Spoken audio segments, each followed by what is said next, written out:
Hello and welcome to this month's edition of Picture of Health. Today, I would like to welcome two OBGYN doctors to the studio, Michele Johnson and Mia Branch, from the Heart of Florida Regional Medical Center, who are here to talk about common women's health issues. Welcome. Thank you. Can you tell us about some issues, health issues that pertain to just women or are more common in women as opposed to men? Well, I think certainly we focus on breast cancer, cervical cancer, and ovarian cancer, I would say, are the top three as far as reproductive health go. Okay. Dr. Johnson, now can you describe some of the misconceptions about women's health that you encounter in your practice? I think a common misconception is for us as OBGYNs is that we only deal with pregnancy and childbirth and the care of pregnant women. In general, that's just a percentage of the patients that we see and what we do, but we also deal with gynecologic concerns at all ages, as well as perform multiple different types of surgery to treat conditions, and really deal with women from adolescence into after menopause. Okay. Now, before we go any further, I think our audience would like to know a little bit about your background. So, Dr. Branch, can you tell us a little bit about yourself? Certainly. I was born and raised in New York and subsequently New Jersey. Undergraduate school was performed at Hampton University in Virginia. Medical school was at New Jersey Medical School, and residency was at Temple University Hospital in Philadelphia. Since that time, I've been an employed physician at now 3 locations. One was Florida Hospital in Sebring. I was there for about 10 years, and then I had the good fortune to go overseas and practice for 3 years in Dubai, and now I'm back here in Central Florida at Heart of Florida Regional Medical Center. That's great. And Dr. Johnson? I also am originally from New York. Did medical school at University of San Diego in San Diego, California. I'm sorry, undergraduate school in University of San Diego. Medical school was at Ross University, which was overseas. And then did my clinical training in New York City and residency at Oakwood Hospital and Medical Center in Detroit. After residency, I practiced in Washington State and was a professor at the medical school there, and then practiced in Colorado before finally settling here permanently in Central Florida. So you were trying to get out of the cold weather in Colorado. Yes, I was. Why did both of you get into the OBGYN field? Is there a specific or a particular reason why you picked OBGYN? Dr. Branch? OBGYN affords us the opportunity to practice both medicine and surgery. I think it's one of the rare fields where you can do that. So yes, obstetrics is very important. We bring life into the world. There's no other experience like that, but there are also surgical conditions that we can treat as well. I think that's what drew me the most. Okay, so it's doing both. Correct. Yes. How about Dr. Johnson? For me, I think in general, women tend to do a lot of caring for other people and don't necessarily care for themselves often enough, and that includes their health. And yet women make a lot of medical decisions for their family.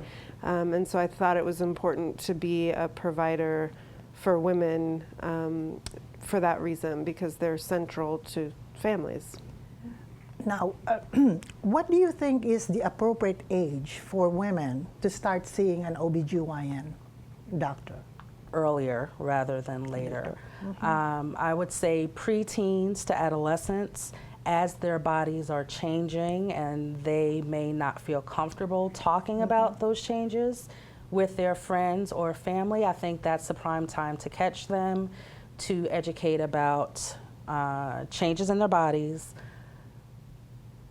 sexual activity and contraception, those types of things that are sensitive with us being objective healthcare providers.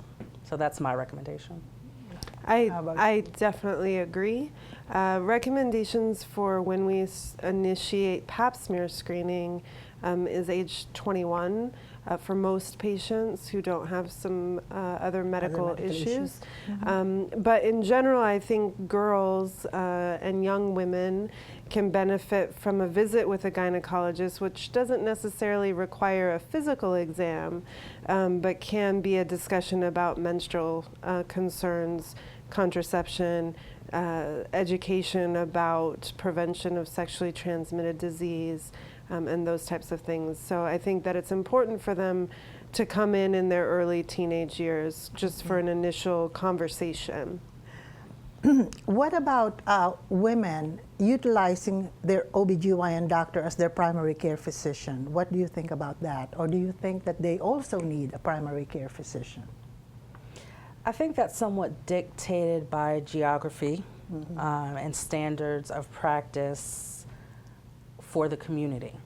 I will say my practice is somewhat of a mixture of both. I will do some of the routine testings and exams. However, I do inform my patients that if their tests or their results or I perceive them to fall outside of my scope of practice, that they should have a primary care provider. And I think that's more important as we age as well.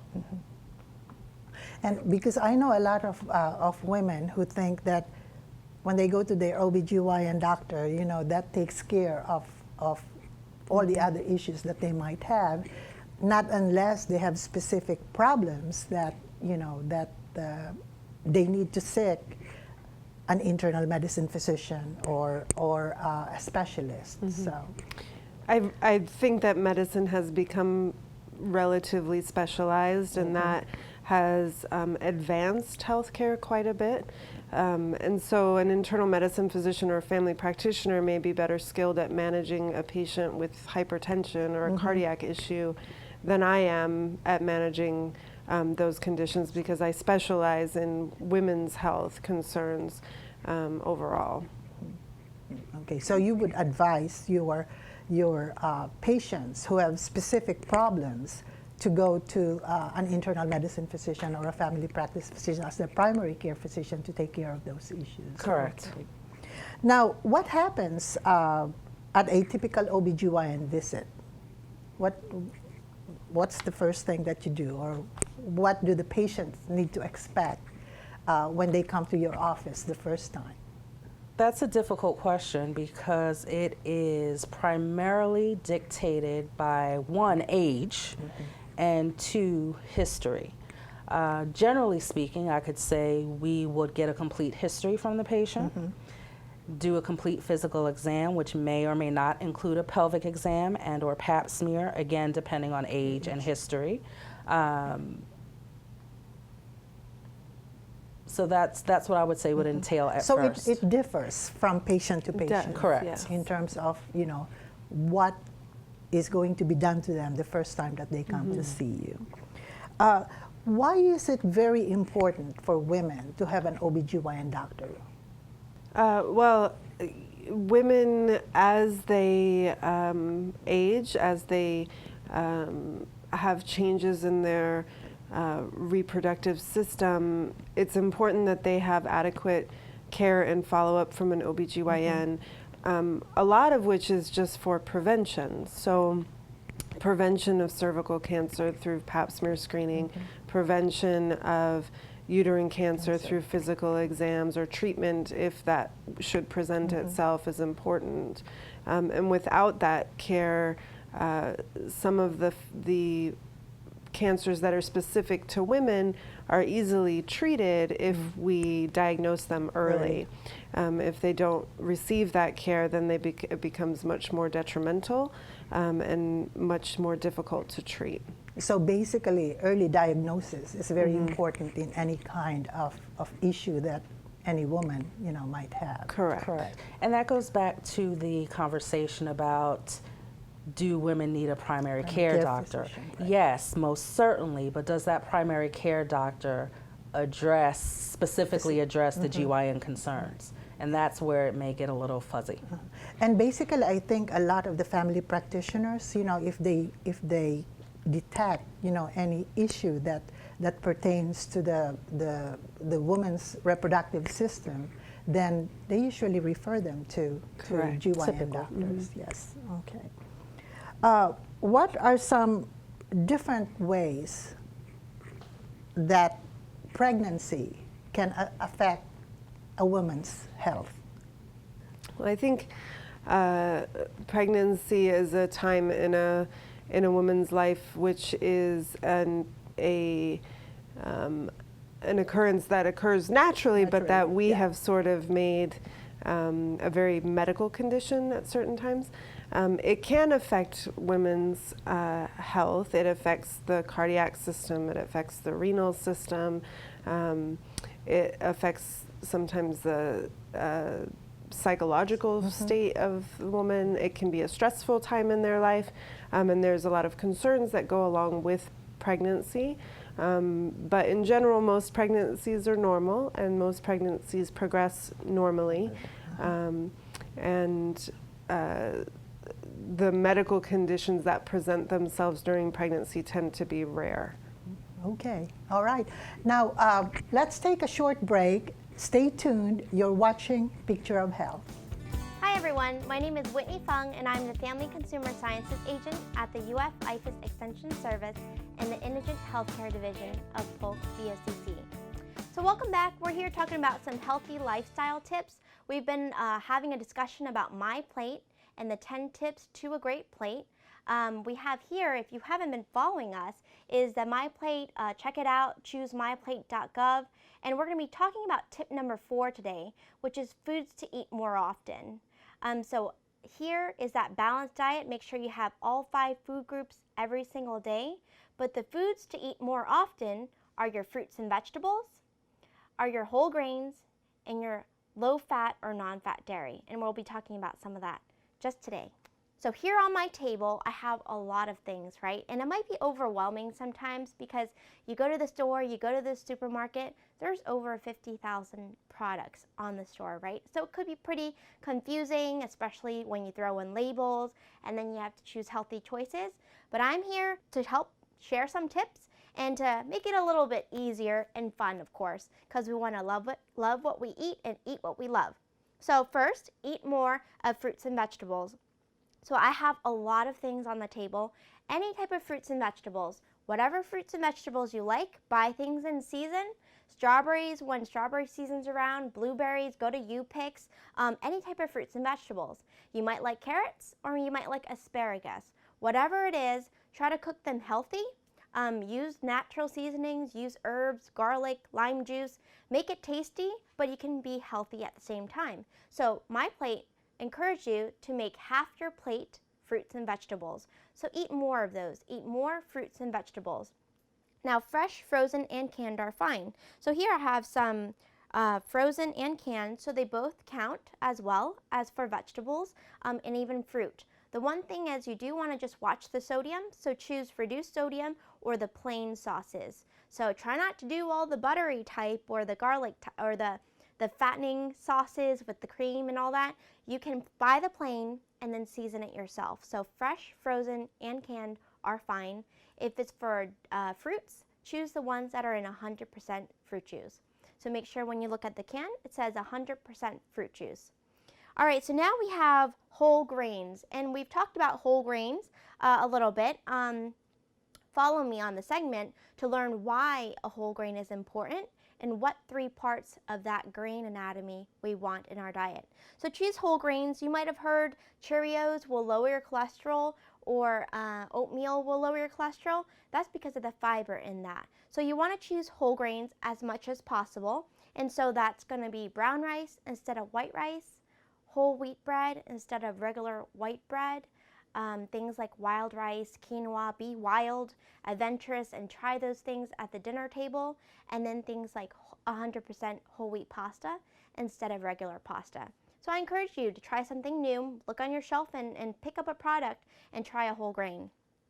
Then I have dairy foods. Dairy foods are foods that provide a good source of calcium.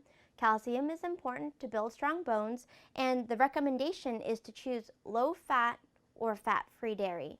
And so the only individuals that may need whole milk is those under 2 years old, because there's a significant source of calories and fat. So if you can, low fat or no fat to decrease the fat and calories, and that'll be good. And so that's tip number 4. It's foods to choose more often. Don't forget my plate, that balanced, healthy plate. Just remember me looking at you when you're looking down at your plate. Does your plate look just like my plate? So go on choosemyplate.gov, check out that website. If you have any questions, feel free to contact me at the Extension office. Thanks for your time today. I'll see you next time. For more information on this tip or any of the other 10 tips to a great plate, visit choosemyplate.gov. We're back with Dr. Michele Johnson and Dr. Mia Branch from Heart of Florida Regional Medical Center to talk about women's health and pregnancy. We were talking about pregnancy before the break. Now, when should a pregnant woman first come to see you after they find out that they're pregnant? I usually recommend that they come and see us by the time they're 8 weeks or so. Sometimes women won't know how far along they are. If they have irregular periods or they have any concerns during the pregnancy, then they should come to see us as soon as they find out. Okay, all right. You know, now with all of those pregnancy tests that's available, so it's very easy. Before they go see you, they probably already know whether they're pregnant or not. So when they come to see you the first time, what happens during the first visit?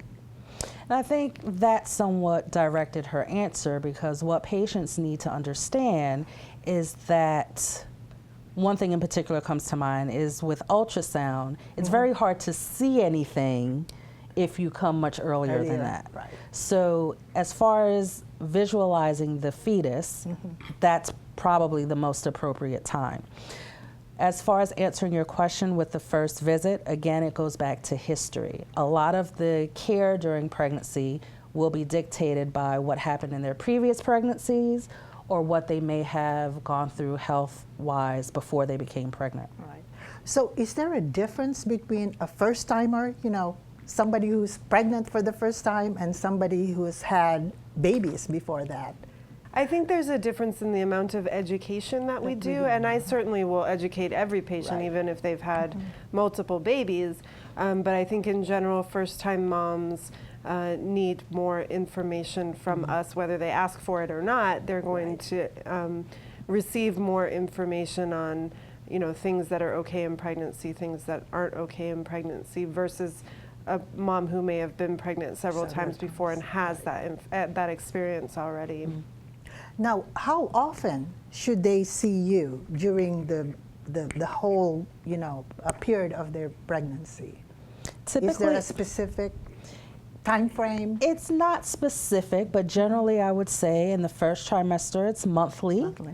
And as the pregnancy progresses, it's more often, where at the last month of pregnancy it's every week. Right. But again, that's going to be patient by patient. If there's a concern, we'll see them more often.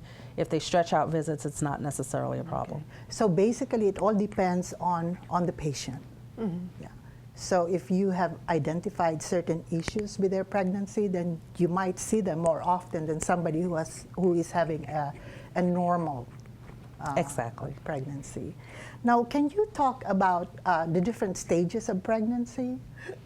Well, the first trimester is really a time of development and growth, so all of the major structures in the baby are developing. It's a time which for most women is the most stressful, because there's a risk that the pregnancy could be miscarried or lost, and because you can't feel baby moving at that point, and so you don't get that reassurance either. that's the greatest and most rapid period of development is the first trimester, which is the first 3 months of pregnancy. Second trimester is more of a period of growth rather than development, so baby gains weight, gets larger, develops. And then third trimester is really a preparation for the outside world, so more weight gain and lung development, brain development, gastrointestinal system development. So, Dr. Branch, what should women do during the different stages of pregnancy to keep themselves healthy? What do you recommend? Across diet, exercise, whatever? Certainly, I'm glad you mentioned that. We are finding more and more, both within pregnancy and outside, that diet and exercise are very important, particularly for those women who have issues with that prior to pregnancy. It's critical, particularly to prevent gestational diabetes, that they are on a good meal plan and have some regular form of exercise. Okay. Can you talk a little bit more about gestational diabetes, so that our audience can know a little bit more about it? Gestational diabetes is diabetes that is diagnosed during pregnancy, and we typically test for that in most patients between 24 and 28 weeks. There are certain patients who are at higher risk for that, those that have a history of it in previous pregnancy, those who have a family history of diabetes, those who are overweight, and those with socioeconomic backgrounds as well have an increased risk of diabetes. Now, it is somewhat similar into how it behaves. However, the key is that it's diagnosed in pregnancy and it typically goes away after pregnancy. Oh, I see. Okay. However, those patients are at risk for quote unquote normal diabetes later in life. I see. Okay. So basically, when you diagnose gestational diabetes, there's always the possibility that after pregnancy or later in life that they could be diagnosed with the regular diabetes Correct. that everybody knows about.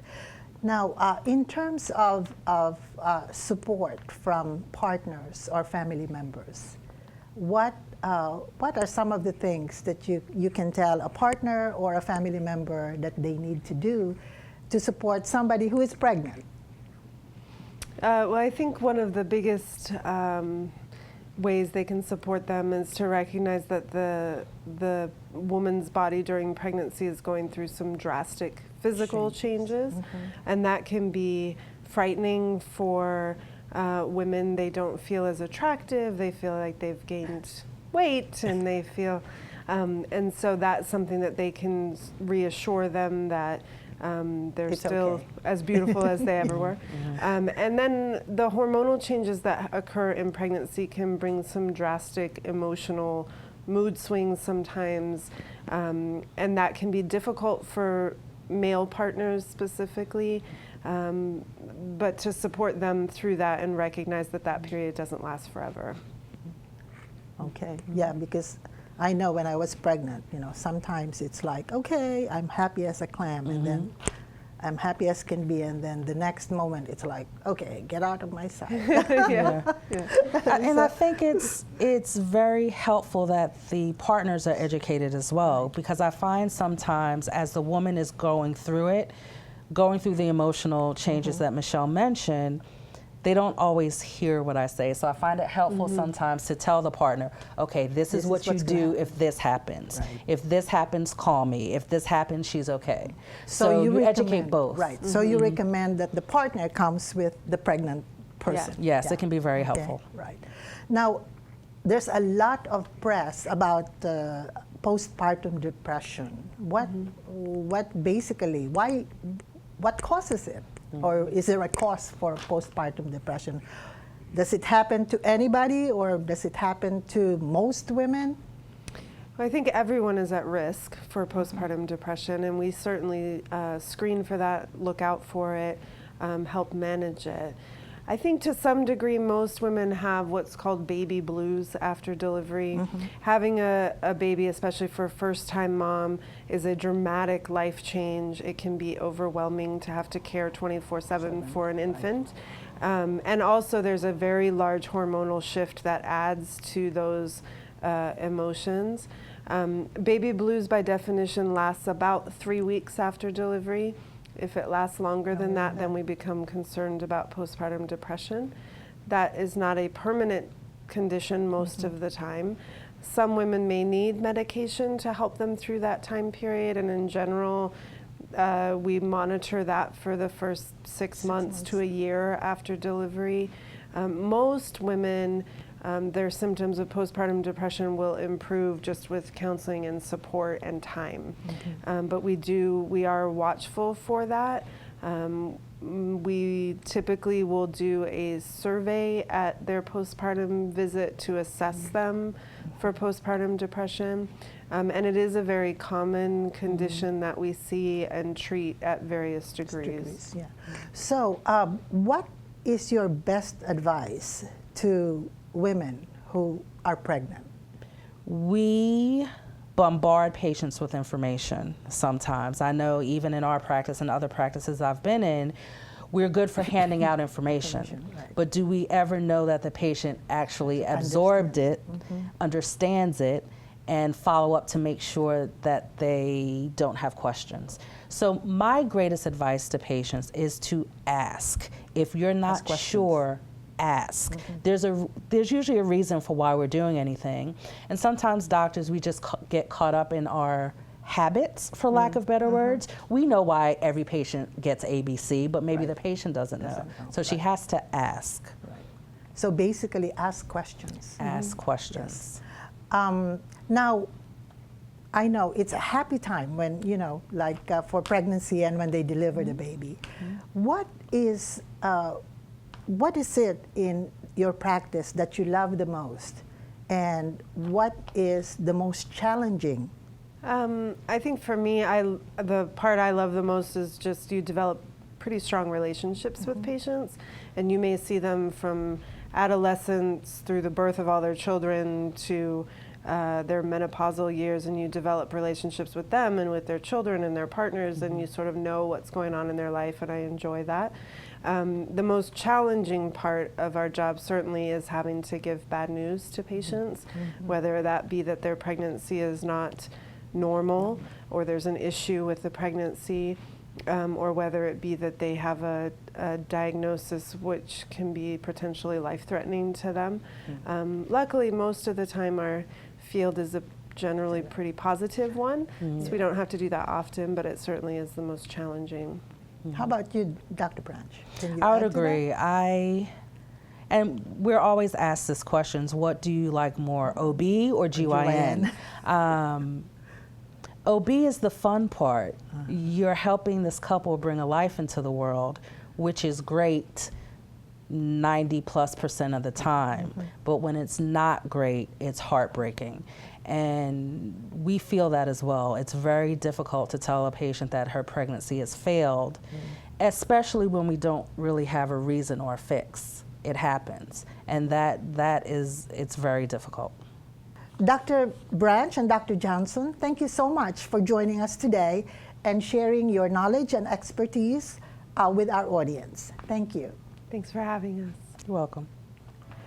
That's all the time we have for today, but you can watch this episode of Picture of Health on Mondays, Wednesdays, and Fridays at 10 a.m. and 4 p.m. on PGTV. Don't forget, you can also catch previous episodes on the Polk Government YouTube page. I'm your host, Linda Pilkington. Thank you for joining me on this month's Picture of Health.